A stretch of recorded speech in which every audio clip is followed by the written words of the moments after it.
Ha ha ha ha ha ha. Come closer. Don't worry, I won't bite. Stories like this deserve proper attention. I am Bathsheba, and tonight I'll share one of my favorites. Not mine, unfortunately. No, this little masterpiece belongs to an old colleague of mine. Not the most elegant, but undeniably effective. He has a talent for finding the right kind of human. You know the type. A father. Devoted. Predictable. Fragile in all the most useful ways. His daughter, Lily, was 7. Bright eyes. Soft laughter. The kind of child that makes a man believe the world still has rules. My colleague watched them for quite some time. He always studies before he ruins. Learns what matters, so he knows exactly where to press. And then one day, she's dying. Just like that. No thunder, no warning. Just a sentence, clean and sharp, delivered under hospital lights that made everything feel sterile and final.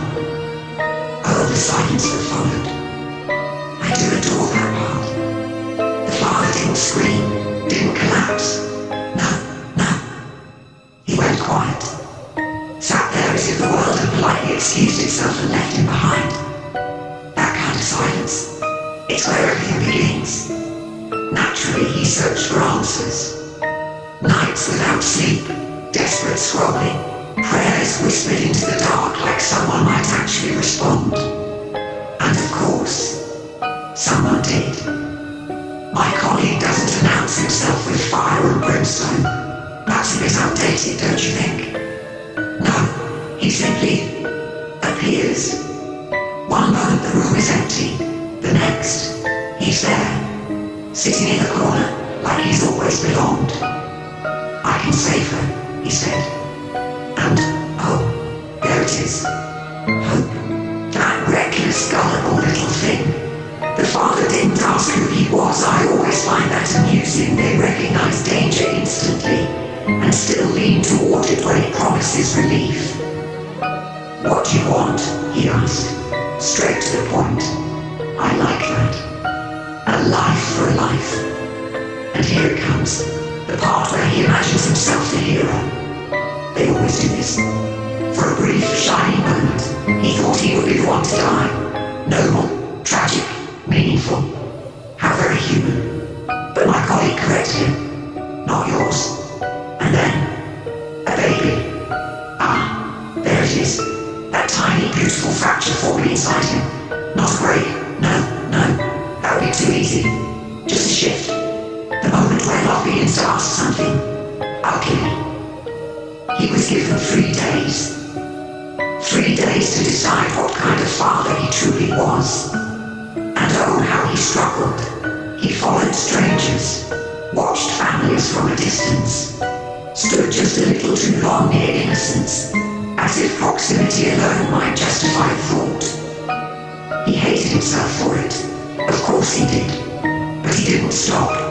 That's the important part. Humans love to believe that thinking something is harmless. It isn't. By the 3rd night, he had found his moment. A quiet street, dim lights, a couple walking slowly, their baby asleep between them, untouched by the world that was already circling it. My colleague stood beside him, whispering softly, "Be a father." Oh, I do enjoy that line, so manipulative, so poetic. The man stepped forward, hands trembling, breath uneven, so close, so very, very close. And then, he ruined it. Instead of taking the child, he warned them, told them to run. Can you imagine?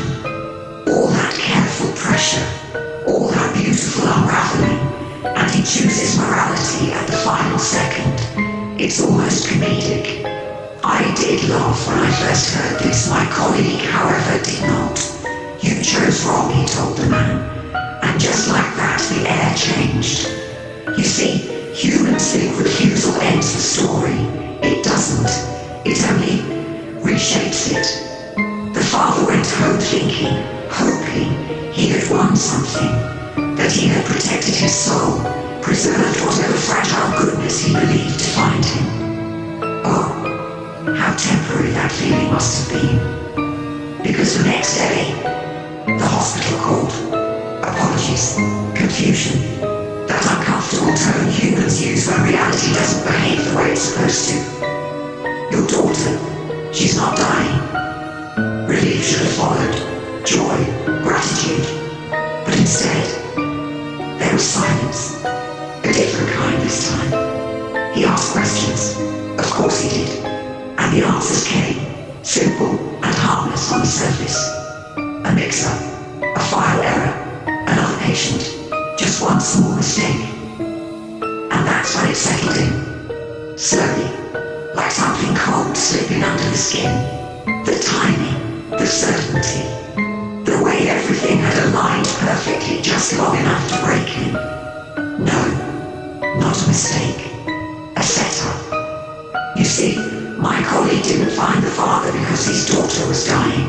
His daughter was dying because my colleague had already chosen him. That night, he returned. No need for subtlety anymore. The house trembled under his presence. Lights flickered, windows cracked. Yes, a bit dramatic I know, but he enjoys his entrances. And the father ran to his daughter's room, right on cue. There he was, standing beside the bed, watching, waiting. You took what was mine, my colleague said. The father tried to argue, they always do, as if reason has any place left in a story like this. But my colleague leaned closer, voice softer now. This was never about the baby. And oh, that realization, that is the true ending. Because you see, he didn't need the child. There are always more children.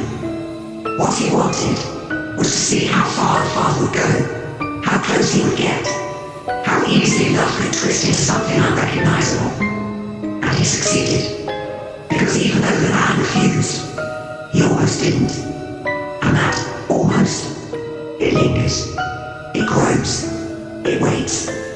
Now father doesn't sleep, keeps the lights on, watches every shadow like it might move if he looks away for too long. Smart man, because somewhere, just beyond his sight, my colleague is still watching, patient, curious, after all. Next time, he might not hesitate.